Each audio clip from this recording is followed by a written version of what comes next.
Quando a gente fala de acidente vascular cerebral, o AVC, estamos falando de uma verdadeira corrida contra o relógio. Cada segundo conta de verdade.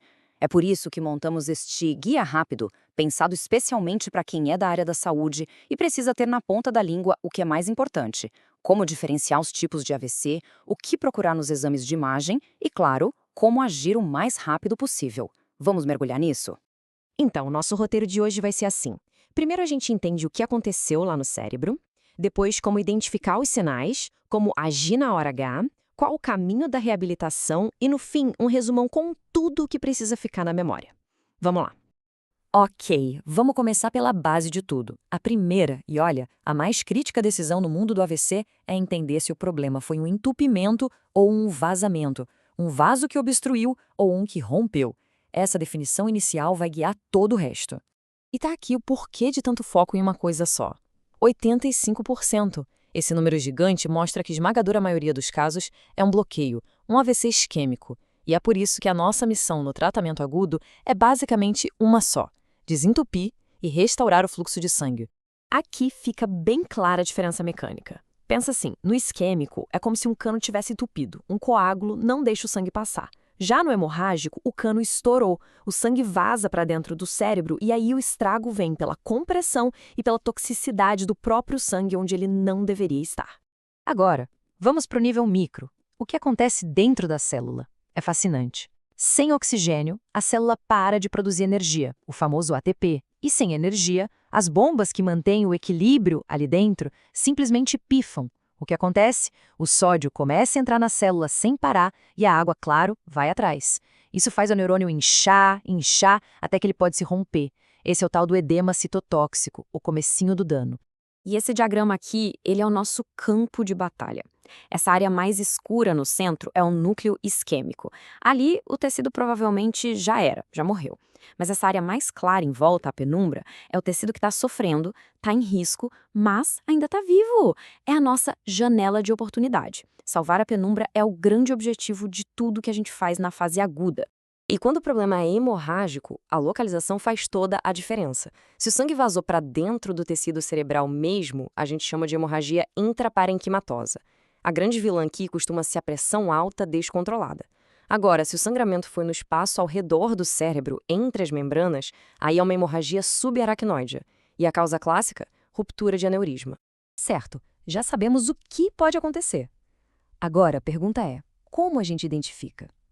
É aqui que a conversa entre os sinais clínicos e os exames de imagem começa. A clínica levanta a suspeita, a imagem bate o martelo. Para entender os sinais clássicos de uma AVC, a gente precisa conhecer a artéria mais famosa do cérebro, a artéria cerebral média, ou ACM. Ela irriga uma área enorme que cuida de movimento, sensação e, de um lado, da linguagem. Não é à toa que, quando ela entope, aparecem aqueles sintomas que todo mundo associa a um derrame. E que sinais são esses? Geralmente, é uma fraqueza do lado oposto do corpo, que pega mais forte no rosto e no braço do que na perna. Pode ter dificuldade para falar ou entender, que é a afasia. E tem um sinal bem curioso, o desvio do olhar. Os olhos do paciente tendem a olhar para o lado da lesão no cérebro. É um detalhe bem característico. Beleza, então a suspeita clínica é sorte. O quadro começou de repente, tem sinais neurológicos bem localizados. E agora? Qual é o exame que a gente não pode deixar de fazer? Aquele que vai responder nossa pergunta mais urgente. A resposta é uma só: tomografia computadorizada de crânio sem contraste. E atenção máxima aqui porque este é talvez o ponto de decisão mais importante na emergência. O objetivo principal da TC nesse primeiro momento não é ver isquemia. Aliás, a isquemia pode nem aparecer nas primeiras horas. O objetivo número 1 é excluir uma hemorragia. Sangue na TC brilha, aparece branco, hiperdenso. Se não tem esse sinal branco, se não tem sangue, a gente assume que é isquemia. E isso é o sinal verde para o próximo passo. Com o diagnóstico na mão, a gente entra na fase mais crítica de todas. Aqui, a gente conta os minutos, porque cada minuto perdido são milhões de neurônios que se vão. Esse é o mantra, a frase que ecoa em toda a unidade de AVC. Tempo é cérebro.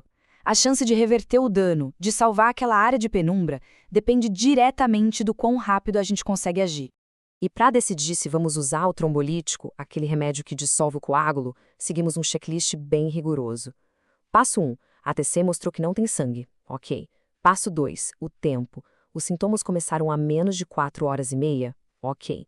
Passo 3. Tem alguma contraindicação? Checamos uma lista enorme. Ok. Passo 4. A pressão arterial está controlada? Abaixo de 185 por 110? Ok. Se tudo der ok, aí sim a gente administra o remédio. Essa lista de exclusão é longa, mas a lógica por trás dela é bem simples: evitar um sangramento ainda pior.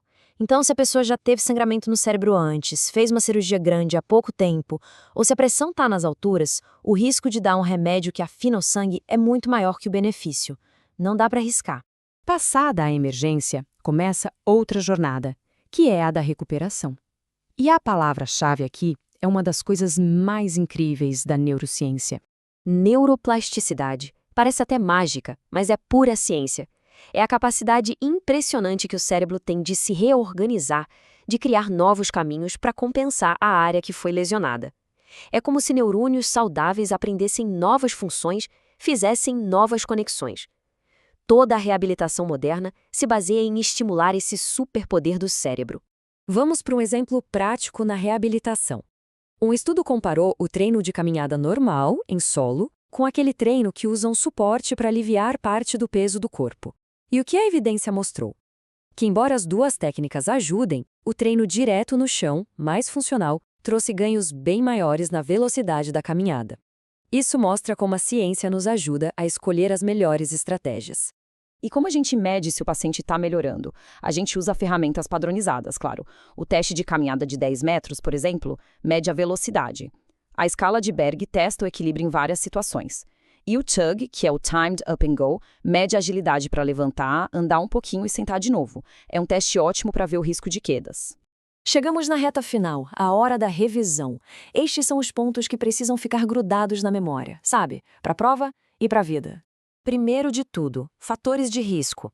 É crucial saber separar o que a gente não pode mudar, como idade genética, daquilo que a gente pode e deve controlar. Pressão alta, diabetes, colesterol, cigarro. A grande prevenção do AVC passa por aqui, por controlar esses fatores modificáveis. E para fechar o diagnóstico, 5 pontos de ouro. 1. AVC é súbito, de uma hora para outra. 2. Geralmente causa sintomas negativos, de perda de função, como fraqueza. 3. Imagem é lei. ATC é o primeiro passo sempre.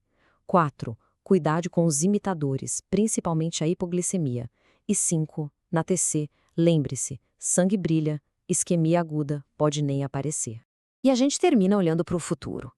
A gente sabe que a neuroplasticidade existe, mas também sabe que a recuperação total ainda é um baita desafio. Então, a grande pergunta que fica é: como podemos turbinar essa capacidade incrível do cérebro? Que novas terapias vão conseguir destravar ainda mais a recuperação, mesmo muitos anos depois de um AVC? A busca por essas respostas é o que move a neurociência hoje. Muito obrigado pela companhia nesta jornada.